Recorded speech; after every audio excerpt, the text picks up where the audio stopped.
মুখের ওপর জবাব দিতে শিখুন। নিজের মধ্যে এমন একটা তেজ রাখুন যেটা হবে আপনার আত্মরক্ষার সহায়ক।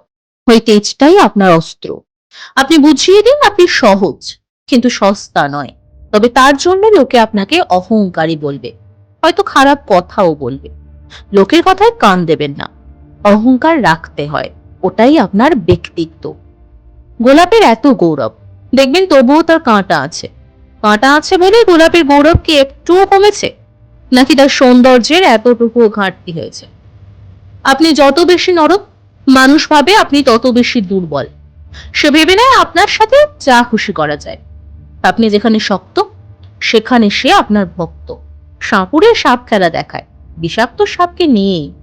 যে সাপের বিষ নেই তাকে কেউ কদর করে না। জার্মান দুর্বলের উপর অত্যাচার সব থেকে বেশি হয়।